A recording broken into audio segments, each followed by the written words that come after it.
Vamos con el tema presidencial, con las encuestas, con los análisis. Creo que siempre es importante tener, como consecuencia de las encuestas del fin de semana, uno comienza a analizar, tal vez cómo fue la semana de uno u otro candidato, quién ha cometido menos errores, quienes efectivamente están hoy día con un relato más instalado de cara a la presidencial. Próximo lunes es la inscripción de parlamentarios, o sea, de candidatos a diputados, senadores y la presidencial, próximo lunes, 18 de agosto. Vamos a conversar con el cientista político, subdirector académico del Faro de la Universidad del Desarrollo, está Miguel Ángel Fernández. Miguel Ángel, ¿cómo estás? Muchas gracias por acompañarnos, bienvenido, ¿cómo estás? Hola Rodolfo, muchas gracias por la invitación. Específicamente estamos a una semana y la atención empieza a subir, las encuestas marcan pauta, así que muy contento de conversar contigo. Bueno, muy interesante poder acceder a esta conversación. Primero, yo te diría que comencemos hablando de la situación de Evelyn Matei, que hasta hace una semana venía con un desfonde electoral, con un desfonde de su candidatura en términos de fuga, de baja. Se detiene en esta oportunidad, se estabiliza. No podemos hablar todavía de que comienza a subir, pero por de pronto estabiliza su caída, sube un poquito. ¿Cómo podemos apreciar esa candidatura que todavía tal vez tampoco logra tener una identidad concreta en la búsqueda del votante y el foco de su votante? Sí, me parece efectivamente que después de un mayo, junio, julio bastante complejo para la candidata de Chile Vamos, es una buena noticia para ella y quienes están detrás de su campaña que se estabilice, ¿no es cierto? Está hoy en día en torno al 15% en el promedio de las encuestas y eso de alguna manera comienza a transferir un mínimo nivel de seguridad a los candidatos. Fíjate que la semana pasada vimos, ¿no es cierto?, diferentes luces desde el interior de RN que estaban apuntando hacia que los barcos estaban yendo con José Antonio Kast. Así es. Eso hoy día de alguna manera, ¿no es cierto?, se baja, de alguna manera la tensión comienza a bajar porque le permite a Evelyn Matei proyectar nuevamente una nueva época de la campaña. Y en un momento bastante importante, como tú bien dijiste, el próximo 18 se cierran las inscripciones, de ahí comienza de alguna manera un próximo tiempo en la candidatura presidencial y parlamentaria, y Evelyn Matei en un momento justo para ella logra de alguna manera detener lo que habían sido básicamente 6 semanas consecutivas de caída en lo que algunos ya decían que era el final de la campaña, aun cuando falta mucho tiempo todavía para ver qué va a ocurrir el próximo 16 de noviembre. Ahora, ¿a qué adjudicas tú la caída de Evelyn Matei? Evelyn Matei era líder absoluto. Hasta enero tenía una diferencia importante con Kast, con cualquier candidato que pudiese aparecer. ¿Por qué se produce esa caída hasta este minuto, donde se estabiliza? Hay dos factores clave. Primero, Evelyn Matei estuvo mucho tiempo corriendo sola. Y es muy distinto cuando los cuadros políticos se solidifican y la gente comienza a tener certezas acerca de las alternativas en la papeleta. Estamos a la espera de Meo, estamos a la espera de Harold May Nichols, pero ya tenemos más o menos claridad de que el reparto de candidatos van a ser más o menos 7. Y allí Evelyn Matei, cuando corría sola, le costaba de alguna manera encontrar su propio estilo y apuntar a un nicho electoral claro. Y este es el segundo elemento. Hoy en día la candidatura está premiando las candidaturas que dan certezas hacia adelante, que hablan sobre temas específicos, seguridad, economía, pero que también de alguna manera demuestran tener a sus espaldas un equipo cohesionado y no necesariamente consolidado, que es distinto. Y en ese sentido, Evelyn Matei fue sufriendo mucho de la indecisión de ir a apuntar hacia el centro, buscar al votante obligado, a veces que no tiene posición política, o competirle a la derecha a José Antonio Kast. Y esos elementos me parece que fueron cruciales para entender la caída de Evelyn Matei en los últimos meses, que ahora, sin tanta presión, porque recordemos que estar en la pole, como se dice, ¿no es cierto?, en Fórmula 1, estar primero, te genera una presión importante porque tienes que minimizar la cantidad de errores y al mismo tiempo tienes muchas personas que están tirándote dardos porque vas primero en la competencia. En este momento ya puede replantear la candidatura de manera distinta, por lo que te decía, tiene partidos políticos detrás, están en negociaciones para llegar a una lista única, hay que ver qué va a pasar con demócratas y amarillos todavía, eso sí, pero de alguna manera Matei puede enmendar su rumbo si encuentra un espacio, como parece que en las últimas semanas ha declarado que va a ir a la centro derecha a competir, no tanto a Kast a la derecha. Ahora, el apoyo importante de los partidos durante la semana pasada, desde el punto de vista simbólico, fue muy importante. O sea, cerrar fila en torno a su candidata, porque finalmente tú te vas a sacar la foto con ella o con, hablo de UDI, RN, hasta el propio demócrata. ¿Con qué te va a sacar la foto? Con Evelyn Matei. Entonces necesitas reforzar, porque la candidata tira ese carro, ¿no? El carro Así electoral. Y Llevópolis. Así es, eso se llama el efecto arrastre presidencial. Todas las candidaturas, todos los partidos lo saben. Un buen candidato presidencial te suma votos a la lista parlamentaria. Y efectivamente, Evelyn Matei, me parece que en las últimas semanas se corrió al menos rumores de pasillo, el miedo a lo que pasó con Sebastián Sichel hace 4 años atrás, que los candidatos a senadores, por ejemplo, del Biobío, no se sacaron foto con el candidato de la coalición, sino que le hacían guiños en terreno a José Antonio Kast. Eso me parece que la semana pasada las señales de cuadrarse detrás de Evelyn Matei son muy relevantes para ella, porque si una candidatura se te desfonda a través de las candidaturas parlamentarias de tus partidos, la verdad es que básicamente eres un muerto andante para la primera vuelta presidencial. Entonces ella tenía algo muy importante que hacer y me parece que tiene que reforzar esta semana, que es la idea de decir, la coalición está conmigo, yo soy la líder de esta coalición y para adelante compito desde esa base. Porque no es menor tener 183 o un número parecido candidatos en terreno desplegando sus mensajes, pero también los mensajes de la candidatura presidencial. Por eso los candidatos buscan llevar listas parlamentarias propias muchas veces, como por ejemplo el PDG de Franco Parisi, porque permite hacer un efecto de exponencial, de multiplicar la capacidad del candidato de estar en terreno. Ahora, las encuestas son fotografías de un momento, e incluso son fotografías de una semana, porque aquí está cambiando permanentemente, con un público muy informado y muy sensible a la información en redes sociales, etcétera. Y te quiero llevar al tema de Janet Jara. Janet Jara tuvo una mala semana, claramente una mala semana de indecisiones, de mala información, de contradicciones con respecto, por ejemplo, al tema de la nacionalización del cobre y el litio, que estaba en su programa original de primaria, que existió efectivamente y después lo negó. Todo esto hace que tenga un clima de inseguridad para un elector. Por supuesto, lo primero que busca el electorado es certezas y confianza. Y la confianza se construye cuando puedo anticipar lo que va a hacer mi candidato.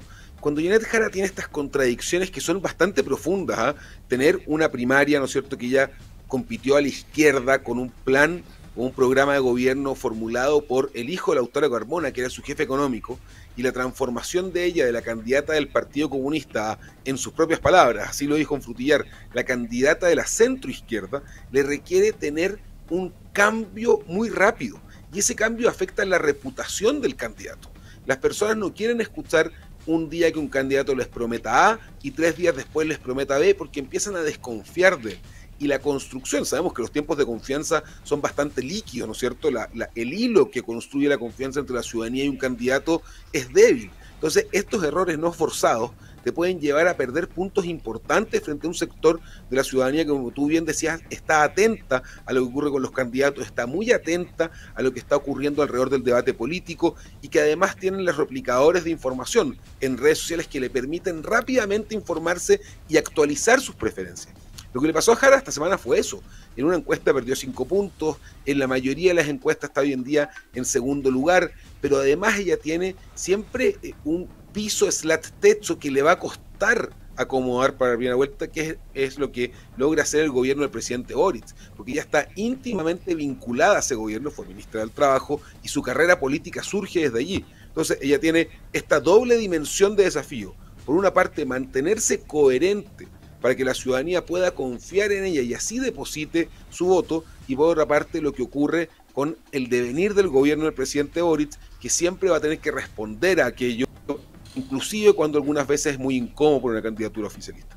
Claro, estamos conversando sobre Janet Jara, estamos hablando sobre encuestas, sobre lo que ocurrió sobre todo esta semana. Ahora, la incorporación de Marco Enrique y el fenómeno de Parisi. Bueno, Matei se queda en tercer lugar. En un minuto estuvo igualado o lo superó Parisi. Parisi crece, ¿por qué razón? Y está ahí, digamos, está en ese nivel del 13, 14, 15%. Fíjate que es muy interesante porque las personas siempre suelen recordar la competencia de 2013, donde estaba Parisi y estaba Matei también, y Parisi crecía a costa de Matei. Lo que nos están mostrando las encuestas en este momento, cuando uno hace el análisis de las respuestas, es que Parisi crece no necesariamente a costa de Matei, sino que de un sector del electorado que apoya a José Antonio Kast en este momento, pero que no tiene una inclinación ideológica clara. No son de derecha de Kast en el fondo, son personas que están forzadas por el voto obligatorio, los independientes, si uno quiere ponerlo en ese sentido, y allí Franco Parisi tiene, me parece, dos elementos que son bastante relevantes a atender. El primero es que su presencia en redes sociales es probablemente de las más fuertes en esta candidatura de 2025, tiene un nicho muy importante en Facebook, es capaz de replicar videos de manera bastante veloz y con mucha potencia en redes sociales como Instagram o TikTok, y allí él encuentra un espacio político de personas que no están con la izquierda, que no están con la derecha, sino que de alguna manera viven fuera de esa línea ideológica que tradicionalmente uno hace análisis. Y por otra parte, ¿no es cierto?, está Meo, que fíjate que dio una entrevista muy interesante porque apuntó los dardos ya con prácticamente con las firmas conseguidas, ¿no es cierto?, como mismo declaró hace un par de días atrás, de que va a ir a buscar el espacio vacío de Janet Jara. Y eso significa que le va a competir directamente en primera vuelta al voto de la candidata oficialista. Es algo bastante lógico y normal con la trayectoria de Meo, pero le están anticipando a Jara, ojo, vas a tener una candidatura que a tu derecha, es decir, al centro, a la centro izquierda voy a buscar los votos, y por otra parte el profesor Eduardo Ortiz, que todavía no cumple las firmas, pero que sabemos se pone a la izquierda de Jara. Y hasta ahora, Janet Jara no tenía una competencia real dentro de su sector político, y eso puede cambiar las dinámicas, puede afectarla en las encuestas, y también puede afectarla de cara a la ciudadanía si no logra configurar un programa de gobierno que dé respuesta a los elementos que los chilenos dicen son clave para la elección: seguridad y empleo, básicamente. Claro, y la presión comienza a estar sobre ese objetivo, programa de gobierno. Ahora, tampoco lo tiene tan desarrollado José Antonio Kast, pero con su objetivo de buscar temas sobre seguridad, sobre economía, pero se puede dar vuelta. A Janet Jara se le está exigiendo que, bueno, tenga respuestas ante esa situación, y eso no está claro, no está presente. Y el programa comienza a ser también un tema en su y bueno, y quienes la rodean. Uno advierte ahí un poco también de orfandad, muchas veces de orfandad, de pesos pesados, en definitiva, que la puedan acompañar. Fíjate que ahí, Rodolfo, hay dos temas que tú tocaste que son muy claves. Primero, ¿quién te acompaña? Los programas de gobierno no se construyen en el vacío, se construyen con equipos detrás. Sabemos que Janet Jara ha tenido problemas para sumar a ciertas personas relevantes del mundo de la centroizquierda. El caso más emblemático fue hace un par de semanas el exministro Izaguirre, que dijo que él estaba más en lo académico, no estaba trabajando en un programa de gobierno. Y ella intenta hacer un giro la semana pasada, llevando a personas como Solari, que fue exministro del Trabajo, y Laura Albornoz, exministra de la Mujer, pero que no son de la primerísima línea política, ¿no es cierto?, de los últimos 30 años. Y apuntan a un público más de la concertación, sobre 40 años, donde Jara tiene un desafío real. Pero a la candidata, cada semana que pase, cada día que pase, se le va a exigir más y más mostrar un programa de gobierno con rostros que le den viabilidad a las propuestas. Kast también tiene un problema en eso, ¿no es cierto? No presenta los equipos, tiene un solo economista de apellido Quirós, pero ha sacado en redes sociales una serie de cuñas con planes cortos que le permiten al menos navegar en este estadio, en este momento de la competencia política. Se va a poner todo bastante más serio cuando llegue pasado el 18 de septiembre, y ahí la competencia presidencial ya esté con los periodistas, con los analistas, ¿no es cierto?, mirando letra por letra cada una de las propuestas de los candidatos, que a la ciudadanía además le interesan mucho, como te decía, porque se está buscando certezas en un mundo que está bastante incierto. O sea, uno mira el último dato de IPC, ¿no es cierto?, que superó las expectativas, que es inflación, que es algo que nos afecta en el día a día, en el bolsillo a los chilenos. Vemos que la inseguridad está instalada, vemos que las cifras de desempleo, por ejemplo, de los ilustrados, las personas que estudiaron en la universidad, son las más altas de los últimos 30 años. Y esos elementos que construyen la realidad, la forma en que los chilenos vemos el país, vemos las regiones, vemos nuestras comunas, requieren que las candidaturas tengan planes específicos para aquello. Jara tiene un desafío muy grande en eso, porque necesita un reparto de personas a sus espaldas que le dé sustento a las ideas, pero que además también le entreguen ideas que hasta el momento no ha mostrado con suficiente fuerza. Bueno, pero queda camino, se inscriben, o sea, recién comienza la campaña. Imagínate todo lo que ha pasado hasta ahora. Recién comienza la campaña, el 18 de agosto.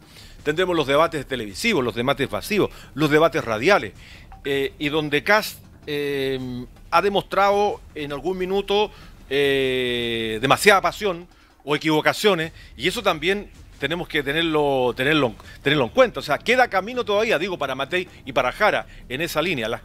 Las campañas vienen ahora. No puedo estar más de acuerdo contigo, Rodolfo. Todavía estamos en la pretemporada de la elección presidencial, si uno la quiere poner en términos futbolísticos, y recién, una vez que se inscriban las candidaturas, y yo siempre sospecho que una vez que pasen las fiestas patrias, allí la atención de la ciudadanía, de los medios, va a estar centrada en los candidatos, y la performance, el desempeño que logren, por ejemplo, los debates, va a ser muy importante, porque el miedo, por ejemplo, que ocurrió en la segunda vuelta de 2021, José Antonio Kast va a tener que dar respuesta a ese temor que hay en ciertos sectores de que pueda tener un mal desempeño. Evelyn Matei va a tener que demostrar ahí su abanico de posibilidades, las propuestas y el equipo. Más allá que ella, va a tener que mostrar gobernabilidad, que es algo muy relevante para la ciudadanía y muy relevante para el país. Entonces, me parece todavía, Rodolfo, que, como uno dice, las cartas están sobre la mesa y todavía no tenemos claridad absoluta, que no la vamos a tener hasta probablemente el mismo día de la elección, de qué podría pasar con un electorado tan volátil. Miguel Ángel Fernández, cientista político, subdirector de académico del Faro de la Universidad del Desarrollo. Muchas gracias, Miguel Ángel. A ver si te comprometemos para el próximo lunes. A esta hora ya vamos a tener más claridad con la inscripción de candidatura. Ahí vamos conversando. Te agradezco mucho. Eso. Chao, Rodolfo. Muchas gracias por la invitación. Ahí está la conversación de esta hora de la noche, la conversación política, por supuesto.